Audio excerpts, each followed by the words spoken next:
Shalom, selamat malam teman-teman pemuda yang sama-sama dikasihi oleh Tuhan Yesus Kristus. Ya, senang sekali bisa berjumpa kembali bersama dengan teman-teman dalam persekutuan pemuda POUK Jemaat Sorowako. Ya, meskipun saat ini kita tidak bisa beribadah bersama-sama, bersekutu bersama-sama di rumah Tuhan, tetapi saya yakin dan percaya bahwa kita semua boleh menyempatkan waktu untuk bersama-sama kita beribadah via online.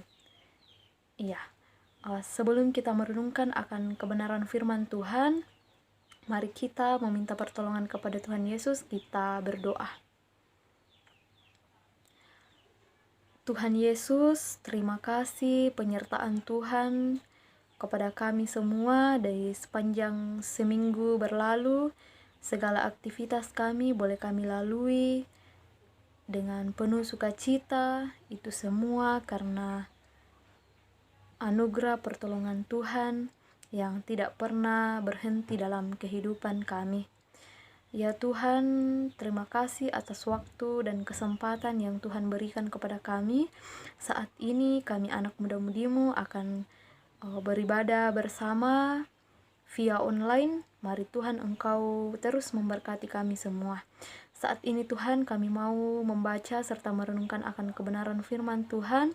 Mari Engkau tolong kami, buka akal pikiran kami agar firman-Mu yang akan kami renungkan bersama saat ini boleh kami pahami dengan baik dan boleh menjadi bagian dalam kehidupan kami. Bersabdalah ya Tuhan, karena sesungguhnya kami telah siap untuk mendengar. Di dalam nama Tuhan Yesus kami berdoa. Amin. Bacaan kita pada saat ini telah saya siapkan dari Matius pasal 25 ayat 14 hingga ayatnya yang ke-30. Matius pasal 25 ayat 14 hingga ayatnya yang ke-30. Firman Tuhan, sebab hal kerajaan sorga sama seperti seorang yang mau bepergian ke luar negeri, yang memanggil hamba-hambanya dan mempercayakan hartanya kepada mereka. Yang seorang diberikannya 5 talenta, yang seorang lagi 2, dan yang seorang lain lagi 1. Masing-masing menurut kesanggupannya. Lalu ia berangkat. Segera pergilah hamba yang menerima 5 talenta itu.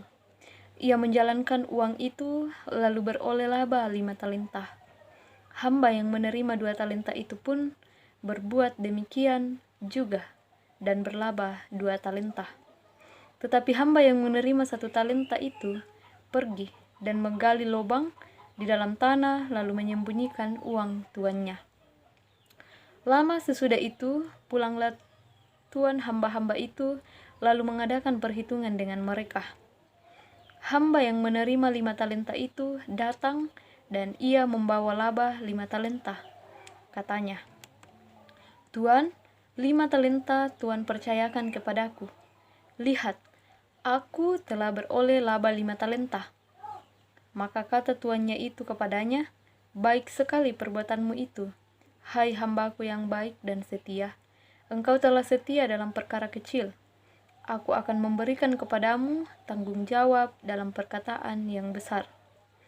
Masuklah dan turutlah dalam kebahagiaan tuanmu. Lalu datanglah hamba yang menerima 2 talenta itu, katanya, Tuan, 2 talenta Tuan percayakan kepadaku. Lihat, aku telah beroleh laba 2 talenta.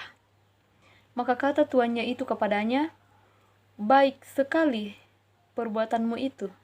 Hai hambaku yang baik dan setia, engkau telah setia memikul tanggung jawab dan perkara yang kecil. Aku akan memberikan kepadamu tanggung jawab dalam perkara yang besar. Masuklah dan turutlah dalam kebahagiaan tuanmu. Kini datanglah juga hamba yang menerima 1 talenta itu dan berkata, Tuan, aku tahu bahwa Tuan adalah manusia yang kejam, yang menuai di tempat di mana Tuhan tidak menabur, dan memungut dari tempat di mana Tuhan tidak menanam. Karena itu, aku takut dan pergi menyembunyikan talenta Tuhan itu di dalam tanah. Ini, terimalah kepunyaan Tuhan. Maka jawab tuannya itu, "Hai kamu, hamba yang jahat dan malas. Jadi kamu sudah tahu bahwa aku menuai di tempat di mana aku tidak menabur dan memungut dari tempat di mana aku tidak menanam? Karena itu, sudahlah seharusnya uangku itu kau berikan kepada orang yang menjalankan uang, supaya sekembaliku aku menerimanya serta dengan bunganya. Sebab itu, ambillah talenta itu daripadanya dan berikanlah kepada orang yang mempunyai 10 talenta itu. Karena setiap orang yang mempunyai kepadanya akan diberi, sehingga ia berkelimpahan. Tetapi siapa yang tidak mempunyai, apapun juga yang ada padanya akan diambil daripadanya. Yang tidak berguna itu ke dalam kegelapan, dan campakkanlah hamba yang tidak berguna itu ke dalam kegelapan yang paling gelap. Di sanalah akan terdapat ratap dan kertak gigi. Demikian firman Tuhan. Berbahagialah kita yang senantiasa membaca serta merenungkannya dalam kehidupan kita sepanjang hari. Amin.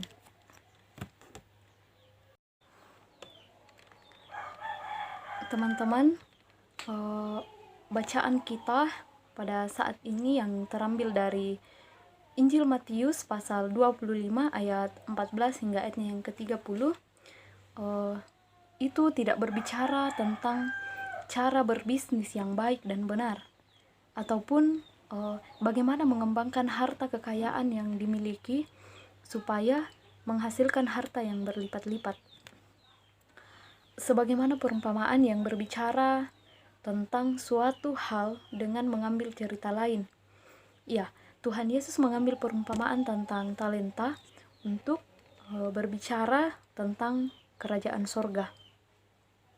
Nah, kalau kita perhatikan dari perikop-perikop sebelumnya dan sesudahnya dalam bacaan kita tadi, perikop yang kita baca adalah rangkaian khotbah tentang akhir zaman yang dimulai dari pasal 24. Pengajaran tentang akhir zaman disampaikan oleh Tuhan Yesus dengan berbagai-bagai perumpamaan. Ada perumpamaan tentang pohon ara, perumpamaan tentang hamba yang setia dan hamba yang jahat, perumpamaan tentang gadis-gadis yang bijaksana dan gadis-gadis yang bodoh, juga ada perumpamaan tentang talenta. Nah, setiap perumpamaan memiliki penekanan masing-masing dalam kaitannya dengan akhir zaman. Nah, pertanyaan yang lahir dari perikop ini adalah apa yang Tuhan mau katakan tentang kerajaan surga melalui perumpamaan tentang talenta? Mengapa Tuhan Yesus mengambil perumpamaan tentang seorang kaya yang menitipkan talenta kepada 3 hambanya untuk dikelola sebelum ia melakukan perjalanan ke luar negeri? Nah, mengapa Tuhan Yesus menyebut bahwa ketika si tuan pulang, ia memuji 2 hambanya yang berhasil mengelola talenta dan menghukum yang seorang hambanya yang tidak melaksanakan perintah tuannya? Nah, jika ditimbang, 1 talenta beratnya 34 kg. Nah, dari segi nilainya sebesar 6.000 dinar, setara dengan upah pekerja selama kurang lebih 25 tahun. Jadi, kita bisa membayangkan besarnya nilai yang diberikan kepada tiga hamba tersebut. Yang satu diberi 5 talenta, yang satu diberi 3 talenta, dan yang satu diberi 1 talenta. Nah, besarnya nilai talenta juga menunjukkan beratnya tanggung jawab yang dipikul oleh para hamba tersebut. Jadi, ketika Tuhan Yesus menjelaskan hal kerajaan sorga dengan perumpamaan tentang talenta, ia ingin menekankan pada besarnya karunia yang dikaruniakan kepada setiap orang percaya, sekaligus beratnya tanggung jawab yang mengikutinya.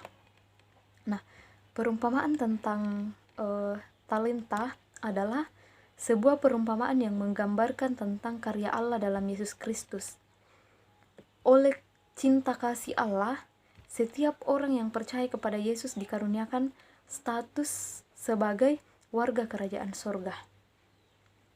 Sehingga melalui kematian dan kebangkitannya, setiap orang percaya kepada Kristus telah menerima anugerah keselamatan. Sebelum Tuhan Yesus naik ke surga, Ia telah mempersiapkan orang-orang percaya untuk bersaksi, memberitakan Injil keselamatan kepada seluruh umat manusia. Jadi, anugerah keselamatan sebagai warga kerajaan surga adalah karunia yang sangat besar sekaligus tanggung jawab yang sangat berat.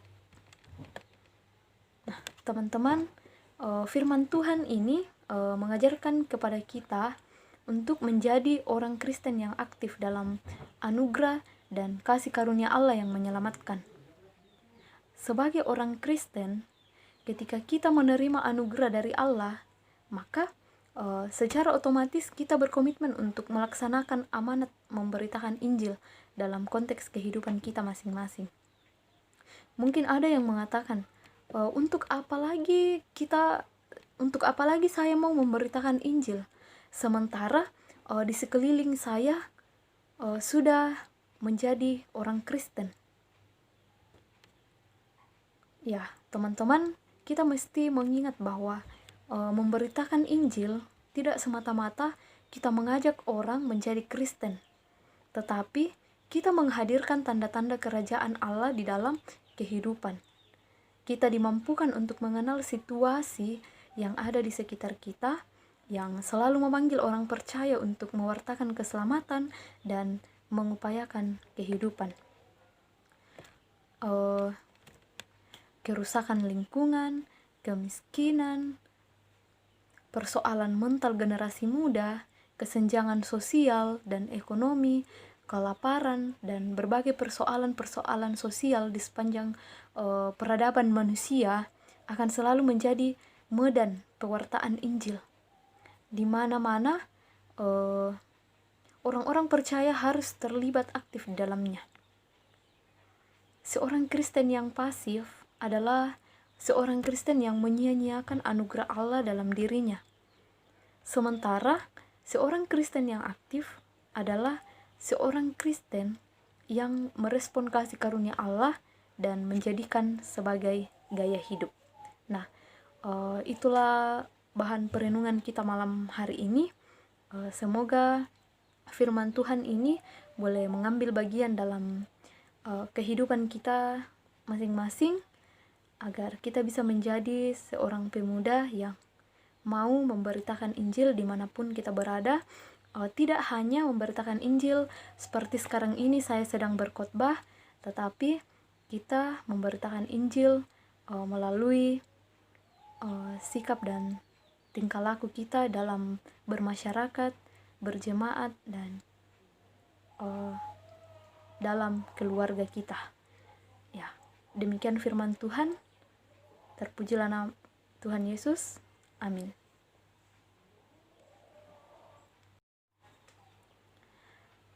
Mari kita berdoa. Terima kasih Tuhan Yesus atas firman-Mu pada malam hari ini. Ajar kami untuk menjadi hamba-hamba-Mu yang dapat menjalankan karunia-karunia yang Engkau berikan kepada setiap kami. Ajar kami untuk senantiasa memuji dan memuliakan akan Dikau. Ya Bapa, seluruh kehidupan anak muda-mudimu di Jemaat Pauk Sorowako kami serahkan ke dalam tangan pengasihan-Mu. Biarlah kehendak-Mu yang jadi, bukan kehendak kami. Di dalam nama Tuhan Yesus kami berdoa.